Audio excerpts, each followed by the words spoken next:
शून्यातून विश्व निर्माण केलं. शिवरायांनी शून्यातून विश्व निर्माण केलं नाही, तर आपल्या आज्याचा, पंजाचा, बापाचा वारसा पुढे चालवला. आज आपण आजा, पंजा, बापाला मागे टाकून देतो आणि पुढेच चालतो.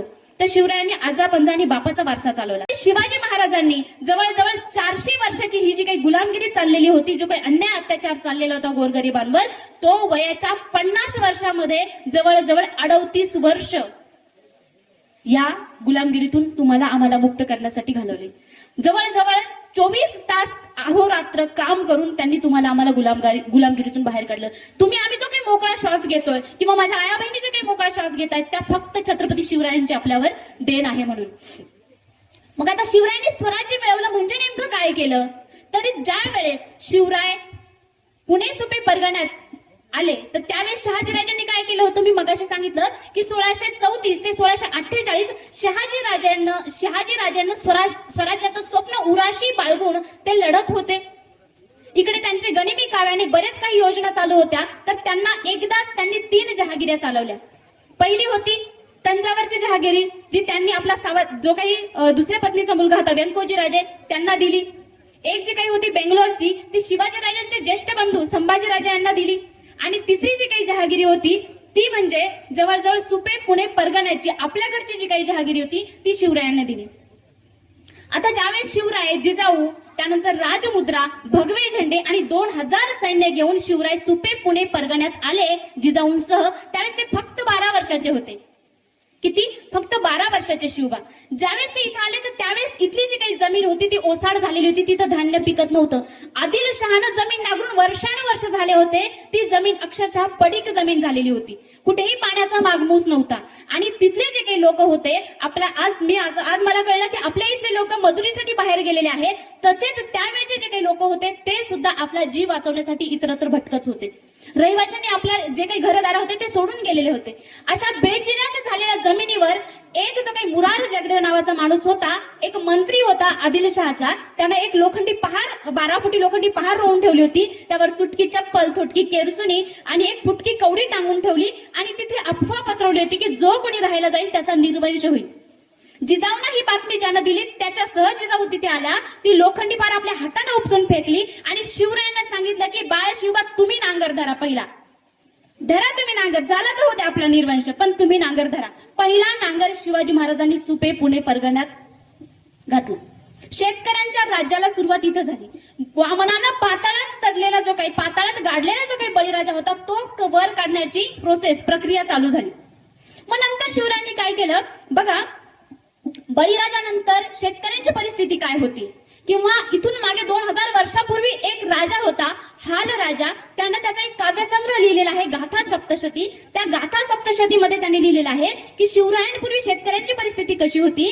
तर शेतकऱ्याला बी बियाणं घ्यायला पैसे नव्हते. तर एक शेतकरी आपलं जुनं धोतर विकतो आणि त्या पैशातून तो बी बियाणं घेतो.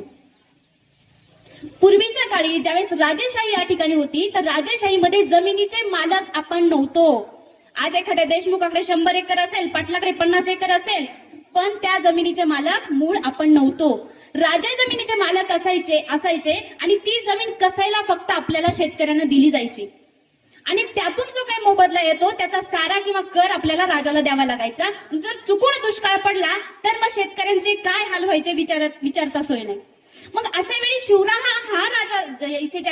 शिवराय ज्यावेळेस आले तर शिवरायांनी काय केलं, तर सगळ्यात पहिलं काम केलं, समान पद्धतीनं शेतीची वाटणी करून दिली सगळ्यांना. देशमुख पाटील यांनी शिवरायांचे खूप मोठे आभार मानायला पाहिजे, किंवा आज ज्यांना जमिनी मिळाल्या त्या सगळ्यांनी शिवरायांचे नतमस्तक होऊन पाय धुवून पाणी प्यायला पाहिजे, कारण ह्या जमिनीचे मालक जे काही आहे ते शिवरायांची देण आहे. मग शिवरायांनी 7-12 ज्याच्याशिवाय आपला आज कुठलंच काम भागत नाही किंवा कुठलंच काम होत नाही, तो 7-12 जो काही आहे तो शिवरायांनी उद्यास आणला. मग शेतीला बी बियाणं असतील, बैलजोडी असतील, नांगर असतील, मोटा असतील, विहिरी असतील किंवा तलाव असतील, सगळं पुरवण्याचं काम केलं. तेही शेतकऱ्यांच्या पैशात नाही किंवा याच्याकडनं त्याच्याकडनं घेऊन नाही, स्वतःच्या राजकोषातून, जो काही शहाजीराजांनी शिवरायांना पाठवले होता त्याच्यातून. नंतर शिवरायांचे काही पत्र सापडतात पुराव्यासाठी की सरदारांना त्यांनी पत्र पाठवले आणि त्या पत्रात लिहिलेलं आहे की शेतकऱ्यासाठी दौडीत बाया बाप्याच्या काही असतात, त्यांच्या केसालाही धक्का लागता कामा नये. त्यानंतर शेतकऱ्यांकडनं ज्यावेळेस तुम्ही घोड्यांसाठी वैरण घ्याल ती रोख रुका देऊन घेणे, त्यावेळेस रोख रुका म्हणजे पैसे, रोख रुका देऊन घेणे. एवढंच कशाला, तर शेतकऱ्याच्या गवताच्या काडीला काय, तर भाजीच्या देठाला सुद्धा मोबदला न देता हात लावू नये. दिवे जर तुम्ही ज्या ठिकाणी तुम्ही तळ ठोकणार असाल, तर त्या ठिकाणी पहिलं काय करायचं, झोपताना वाती विजवायच्या, दिवे विजवायचे, ज्योती विजवायच्या. चुकून एखादी पेटलेली वात घेऊन उंदीर पळाला आणि शेतकऱ्याच्या गवताच्या गंजीत गेला, तर गंजीला आग लागेल आणि शेतकऱ्याचं अतोनात नुकसान होईल. इतका बारीक विचार कुठल्याही राजानं केलेला नसेल. एवढा बारीक विचार केला, इतकी तळमळ शिवरायांची होती. त्यांनी सरदारांना लिहायचे की प्रत्येक शेतकऱ्याला जातीनं विचारा. आपल्याकडे केव्हा येतात आपले राजे, ज्यावेळेस एखादा दुष्काळ पडतो, पाऊस पडतो, त्यावेळेस येतात आणि विमानानं हेलिकॉप्टरनं फेरफटका मारून जातात. पण शिवरायांचं तसं नव्हतं. शिवराय सरदारांना म्हणायचे की प्रत्येक शेतकऱ्याच्या घरी जा, त्याला जातीनं विचारा, जातीनं त्याची चौकशी करा, मायेनं विचारपूस करा आणि त्याच्याकडनं कर्ज वसुली करताना त्याच्या कलेनं घ्या आणि जमल्यास व्याज माफ करा.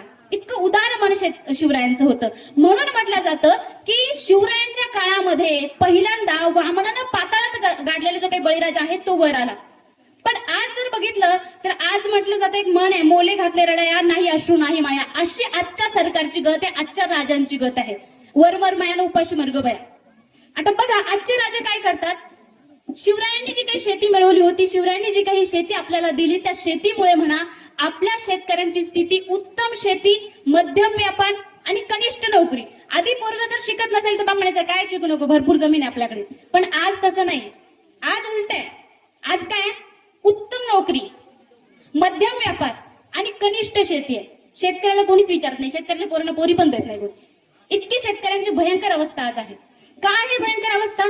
कारण बघा, एक तर कधीतरी कोरडा दुष्काळ पडतो, कधीतरी ओला दुष्काळ पडतो आणि जे काही एक तर पिकत नाही आणि पिकलं तर विकत नाही आणि विकलं तर त्याला भाव नाही. आणि जेव्हा आम्हाला खूप भाव मिळणार असतो त्यावेळेस कोणीतरी कट कारस्थान करतं, आपल्याला त्याचा पत्ताही लागत नाही. ऐन दिवाळीत सोयाबीन आलं होतं शेतकऱ्यांचं. सोयाबीन आलं तर प्रत्येक न्यूज मीडियावर चॅनलला किंवा अॅग्रोवनला सगळीकडे न्यूज होती काय, तर शेतकऱ्याच्या सोयाबीनला ह्यावेळेस तेजी मिळणार, शेतकऱ्याचे सोयाबीनचे भाव खूप गडाड म्हणजे खूप मोठे होणार, खूप जास्त भाव मिळणार, अगदी 10 ते 12 हजार शेतकऱ्याच्या सोयाबीनला भाव मिळणार, हा अंदाज बांधला गेला होता. मग अंदाज बांधला, आता नुकसान कोणाचं होतं? आता कोंबड्या उपाशी मरणार होत्या. जर एवढे मोठे भाव वाढले सोयाबीनचे 10 ते 12 हजार, कोंबड्यांना काय खोगालायचं? मग कोंबड्यावाले जागे झाले. पोल्ट्री बिल्डर्स असोसिएशनच्या काही अधिकाऱ्यांनी पत्र पाठवलं. कोणाला? ह्या देशाचे जे काही पशुसंवर्धन मंत्री आहे, केंद्रीय पशुसंवर्धन मंत्री पुरुषोत्तम रुपालालला पत्र गेलं काय, तर महाराष्ट्रातल्या शेतकऱ्यांच्या सोयाबीनचे भाव नियंत्रणात आणावे. आणि किती भाव झाले मग तुमच्या सोयाबीनला? 5 ते 6 हजार, खूप जास्तीत जास्त 5 ते 6 हजार. निम्म्यानं सोयाबीन ढासळली. कोणी केला? तिथून आपल्याला काही पत्ता नाही, आपण फक्त कसतोय. मग व्यापाऱ्यांना मोठं करणारा जे काही सरकार आहे त्या सरकारच्या विरोधात दिल्लीत शेतकरी बसला होता. ऊन वारा थंडी पाऊस हे सगळं सहन करत दिल्लीत 1.5 वर्ष शेतकऱ्यांनी आंदोलन केलं, लाखो शेतकऱ्यांनी आंदोलन केलं. ते आंदोलन चिरडण्यासाठी त्यांच्या मार्गात खिळे टाकले, त्यांच्या अंगावर ट्रॅक्टर घातले. 780 शेतकरी मेले, 780 शेतकरी शहीद झाले. त्यावेळेस आमचे राजे कोणीच तिथं गेले नाही. पण ऐन निवडणुकीच्या काळात 1.5 वर्ष ती बाई त्यांनी पुढे गेली, कंगना राणावत नावाची हिरोईन, तिला पद्मश्री पुरस्कार दिला. इकडे शेतकऱ्यांना शिव्या दिल्या की तिकडे पद्मश्री मिळतो. ही आमच्या देशाची परिस्थिती आहे. आणि मग तो जो काही दहशतवादी म्हणवला जाणारा शेतकरी अचानक चांगला झाला आणि शेतकऱ्याचं मत योग्य आहे असं आमच्या राजांना वाटलं. आणि राजांनी ऐन निवडणूक आल्यावर ते जे काही कृषी कायदे होते ते मागे घेतले. कधी निवडणूक आल्यावर मागे घेतले. तुम्हीच लागू केले, 780 शेतकरी मारले, तुम्हीच काढून घेतले. मग तुम्ही कसे जिंकले? मग शेतकऱ्याच्या बलिदानाला यश आलं, आमचा गोरगरीब शेतकरी जिंकला असं आम्ही कधी म्हणणार? कारण व्यापाऱ्यांचं सरकार यावं हीच या देशाची नीती सध्या चाललेली आहे. शेतकऱ्याला महात्मा फुलेंचं मला एक वाक्य आठवतं. महात्मा फुले जेव्हा डीव आणि डच साहेबांना भेटायला गेले होते त्यावेळेस महात्मा फुले म्हणाले होते की साहेब, तुम्ही ह्या सुटामुटातल्या व्यापाऱ्यांकडे बघून देशाची प्रगती ठरवू नका. जर तुम्हाला देशाची प्रगती ठरवायची असेल तर इथे शेतकऱ्याच्या बांधावर जा, तिथं घाम गाळणारा शेतकरी पहा, सूर्य उगवल्यापासून मावळेपर्यंत काटा कुपटा तुडवणारा शेतकरी आधी पहा आणि मग देशाची प्रगती ठरवा. आज सुद्धा त्याच तत्वावर देश चालतो. देशाची प्रगती कोण ठरवतो? शेतकऱ्याचा बैल ठरवतो. मुंबईत एक आर्थिक निर्देशांक दर्शवणारी इमारत आहे, पेपरात इमारत आपण पाहिली असेल तर पेपर बघतो, पेपराच्या 3-4 पानावर शेतकरी आर्थिक निर्देशांक दर्शवणारे एक चित्र येतं बैलाचं. ज्यावेळेस बैलांना मान टाकलेली असते त्यावेळेस देश तोट्यात असतो आणि ज्यावेळेस बैलांना उसळी मारलेली असते त्यावेळेस देश नफ्यात असतो. मग आता अख्खा शेतकऱ्यांना मान टाकलेले आहे पण देश नफ्यात आहे अशी चर्चा होते, कशी? मग मला या ठिकाणी एक कविता आठवते वामनदादा कर्डकांची. त्यांनी या सरकारवर त्याच वेळेस टीका केलेली होती, त्यांच्या सरकारवर. तर ते म्हणतात, सांग आम्हाला बिर्ला टाटा बाटा कुठं हाय हो, सांग आम्हाला बिर्ला टाटा बाटा कुठं हाय हो, आणि सांग धनाचा साठण आमचा वाटा कुठं हाय हो, अहो सांग धनाचा साठण आमचा वाटा कुठं हाय हो, घाम शेतात आमचा गळ चोर आयतच घेऊन पळ, घाम शेतात आमच्या गळ चोर आयतच घेऊन पळ, धनचोरांच्या पळण्याचा ता फाटा कुठं आहे हो, आणि सांग धनाचा साठण आमचा वाटा कुठं आहे हो. कुठे आमचा वाटा? शेतकऱ्यांचा वाटा या देशाच्या प्रगतीत आहे, मग तो कुठे? आज आपण म्हणू शकतो वामनदादा कर्डकांच्या कवितेला थोडंसं बदलून आज आपण म्हणू शकतो की सांग आम्हाला मोदी मल्ल्या, सांग आम्हाला मोदी मल्ल्या चोपसी कुठं आहे हो, आणि काल परवा केलेला एबीजीचा घोटाळा किती कोटाचा हो, काल परवा केलेला एबीजीचा घोटाळा किती कोटाचा हो, 22,000 कोटी रुपयांचा घोटाळा एबीजी आदित्य बिर्ला ग्रुपने केला. पेपरला न्यूज आहे का? नाही. कुठे मीडिया जो काही गोदी मीडिया आहे त्याने कुठे न्यूज दिली का? नाही.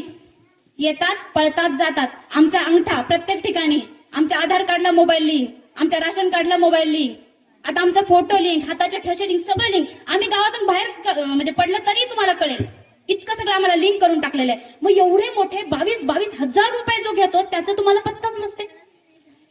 मोदी म्हणजे नीरव मोदी बरं, नाही तर तुम्ही दुसरेच मोदी म्हणून मला अडचणीत आणायचे. पैसे घेऊन पळालेले नीरव मोदी, विजय माल्या, मेहुल चोक्सी. आणि मेहुल चोक्सी जो काही कोट्यावधीचा पैसा घेऊन पळून गेला त्या चोक्सीचा वकील कोण होता माहितीये का? केंद्रात ज्या काही होत्या मंत्री सुषमा स्वराज, त्या सुषमा स्वराजची सक्की मुलगी मेहुल चोक्सी, फरार जो काही पैसे घेऊन पळेल त्याची वकील. सगळं साठलोट असतं. म्हणून मला सांगायचं आहे की आता ह्या लोकांकडे आपण शिकायचे. काय शिकायचे?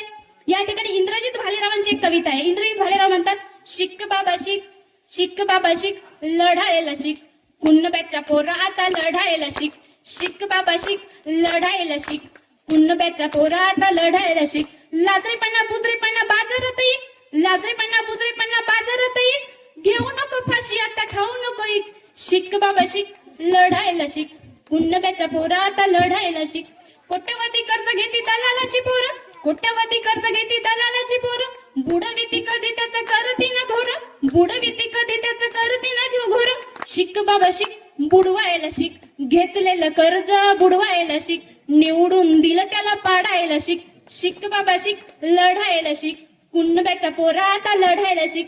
कुणब्याच्या पोरांनी लढलं पाहिजे, पुढे आलं पाहिजे, नाहीतर मग आपला बाप फासावर आणि आपले भाऊ सीमेवर. जय जवान जय किसान एवढंच म्हणणं आपण बेंबीच्या देठापासून ओरडू, दुसरं काहीच करू शकत नाही. मग आपण जर एकजूट होऊन जर लढलो, कारण एकटं तुम्ही कोणीतरी पोरं नाही, मला आता लढायचंय, शिवाजी महाराज माझ्या अंगात आले गेला संपला, मग तुमचं काय होईल? दाभोळकर होईल, कलबुर्गी होईल, गोविंद पानसरे होईल. तसं करायचं नाही. कसं लढायचं? एकजुटीने लढायचं. म्हणून मला तुम्हाला या ठिकाणी सांगावं वाटतं की तेली, माळी, साळी, कोळी, धनगर, सनगर, महार किंवा मराठा, तुम्ही सगळे बळीराजाचेच वंशज आहात हे तुम्ही विसरतात, आणि म्हणून रोज एक बळी मारला जातो. म्हणून तुम्हाला जर लढायचं असेल तर तुम्हाला पुन्हा एकजूट होऊन लढावं लागेल, आणि पुन्हा एकजूट होण्यासाठी तुम्हाला शिवरायांचं संघटन कौशल्य आत्मसात करावं लागेल. काय होतं शिवाजी महाराजांचं संघटन कौशल्य? शिवाजी महाराजांचं